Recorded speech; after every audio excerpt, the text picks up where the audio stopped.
Hello everyone, ನಮಸ್ತೆ. Welcome back to Pavithra's kitchen. ಇವತ್ತಿನ ವಿಡಿಯೋದಲ್ಲಿ ಸಾಯಂಕಾಲ ಸ್ನ್ಯಾಕ್ಸ್ಗೆ ಅಂದ್ಬಿಟ್ಟು ಪಾಪ್ಕಾರ್ನ್ಸ್ನ ಮಾಡ್ಕೊಂಡಿದ್ದೆ. ಪಾಪ್ಕಾರ್ನ್ಸ್ ಜೊತೆಗೆ ಒಂದು ಗ್ಲಾಸ್ ಕಾಫಿ ಇದ್ದರೆ ತುಂಬ ಚೆನ್ನಾಗಿರುತ್ತೆ ಅಲ್ವಾ, ಅದಕ್ಕೆ.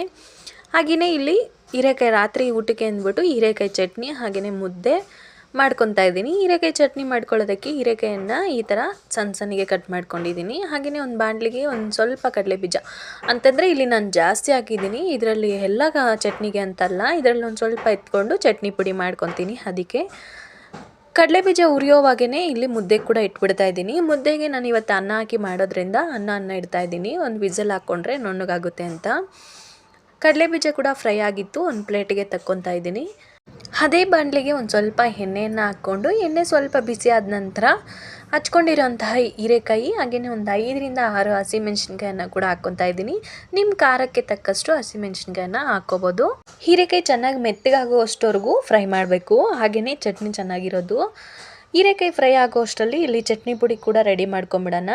ಚಟ್ನಿ ಪುಡಿಗೆ ಇಲ್ಲಿ ನಾನು ಕಡಲೆಬೀಜ ಹುರಿದಿದ್ನಲ್ಲ, ಆ ಕಡಲೆಬೀಜನ ಹಾಕ್ಕೊತಾ ಇದ್ದೀನಿ. ಒಂದು 2 ಇಡಿ ಆಗೋಷ್ಟು ಕಡಲೆಬೀಜನ ಹಾಕ್ಕೊತಾ ಇದ್ದೀನಿ. ಅದಕ್ಕೆ ಒಂದು ಸ್ವಲ್ಪ ಇಷ್ಟು ಹುಣಸೆಹಣ್ಣು, ರುಚಿಗೆ ತಕ್ಕಷ್ಟು ಉಪ್ಪು, ರುಚಿಗೆ ತಕ್ಕಷ್ಟು ಖಾರ ಇಷ್ಟು ಹಾಕ್ಕೊಂಡು ಒಂದು 4ರಿಂದ 5 ಎಸಳು ಬೆಳ್ಳುಳ್ಳಿ. ಇಷ್ಟೇ ಚಟ್ನಿ ಪುಡಿಗೆ ತುಂಬ ರುಚಿಯಾಗಿರುತ್ತೆ ಈ ಚಟ್ನಿ ಪುಡಿ. ಬಿಸಿ ಬಿಸಿ ಅನ್ನಕ್ಕೆ ತುಪ್ಪ ಹಾಕ್ಕೊಂಡು ಚಟ್ನಿ ಪುಡಿ ಹಾಕ್ಕೊಂಡು ತಿಂದರೆ ಏನು ಸಖತ್ತಾಗಿರುತ್ತೆ ಗೊತ್ತಾ.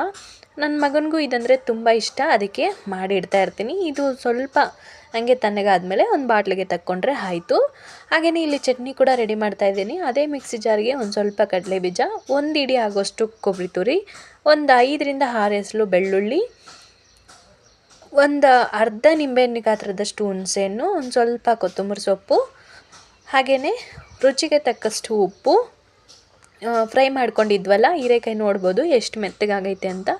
ಅದನ್ನು ಕೂಡ ಸೇರಿಸ್ಕೊಂಡು ಈಗ ಮಿಕ್ಸಿಗೆ ಹಾಕ್ಕೊಂಬಿಡೋದಷ್ಟೇ. ನುಣ್ಣಗೆ ಒಂದು ಸ್ವಲ್ಪ ನುಣ್ಣಗೆ ರುಬ್ಕೊಂಡ್ರೆ ತುಂಬ ರುಚಿಯಾಗಿರುವಂತಹ ಹೀರೆಕಾಯಿ ಚಟ್ನಿ ರೆಡಿ ಆಗುತ್ತೆ. ಹಾಗೆಯೇ ಇದನ್ನು ಒಗ್ಗರಣೆ ಕೂಡ ಹಾಕ್ಕೋಬೋದು. ಒಗ್ಗರಣೆ ಹಾಕೋಕ್ಕೆ ಮುಂಚೆ ಇಲ್ಲಿ ಚಟ್ನಿ ರುಬ್ಬಿದ್ವಲ್ಲ, ಅದಕ್ಕೆ ಒಂದು ಗಡ್ಡೆಯಷ್ಟು ಈರುಳ್ಳಿಯನ್ನು ಸಣ್ಣಗೆ ಹಚ್ಕೊಂಡು ಹಾಕಿದ ನಂತರ ಒಂದು ಸ್ವಲ್ಪ ಹಾಕ್ಕೋಬೇಕು. ಹಾಕಿದ ನಂತರ ಇದಕ್ಕೆ ಒಂದು ರೌಂಡ್ ಹಂಗೆ ಹಂಗೆ ಆಫ್ ಮಾಡಿಬಿಟ್ರೆ ಇದು ಈರುಳ್ಳಿ ಎಲ್ಲ ಬಾಯಿಗೆ ಅಲ್ಲಲ್ಲಿ ಸಿಗ್ತಾಯಿದ್ರೆ ಚೆನ್ನಾಗಿರುತ್ತೆ ಅಂತ. ಹಾಕ್ಕೊಂಡಿದ ನಂತರ ಇವಾಗ ಒಗ್ಗರಣೆ ಕೂಡ ಹಾಕ್ಕೊಂಬಿಡೋಣ. ಒಂದು ಬಾಣಲಿಗೆ ಒಂದು ಸ್ವಲ್ಪ ಕರಿಬೇವಿನ ಸೊಪ್ಪು, ಹಾಗೆಯೇ ಬೇಕಾದರೆ ಒಂದು ಸ್ವಲ್ಪ ಕಡಲೆಬೇಳೆ ಕೂಡ ಹಾಕ್ಕೋಬೋದು, ಚೆನ್ನಾಗಿರುತ್ತೆ. ಹಾಕ್ಕೊಂಡು ಈ ಚಟ್ನಿ ಇದಕ್ಕೆ ಹಾಕ್ಬಿಡೋದು ಅಷ್ಟೇ. ರುಚಿಯಾದಂಥ ಹೀರೆಕಾಯಿ ಚಟ್ನಿ ರೆಡಿ ಆಯಿತು. ಹಾಗೆಯೇ ಇಲ್ಲಿ ಮುದ್ದೆ ಕೂಡ ರೆಡಿ ಮಾಡ್ಕೊಂಬಿಡ್ತಾ ಇದ್ದೀನಿ. ಆವಾಗಲೇ ಅನ್ನ ಬೇಯಕ್ಕೆ ಇಟ್ಟಿದ್ವಲ್ಲ, ಅದೇ ಅನ್ನಕ್ಕೆ ಒಂದು ಸ್ವಲ್ಪ ಹಿಟ್ಟನ್ನು ಹಾಕಿ ಮಿಕ್ಸ್ ಮಾಡ್ಕೊತಾ ಇದ್ದೀನಿ. ಹಿಟ್ಟು ಎಷ್ಟು ಬೇಕೋ ಅಷ್ಟು ಮಿಕ್ಸ್ ಮಾಡ್ತಾ ಗೊತ್ತಾಗುತ್ತೆ.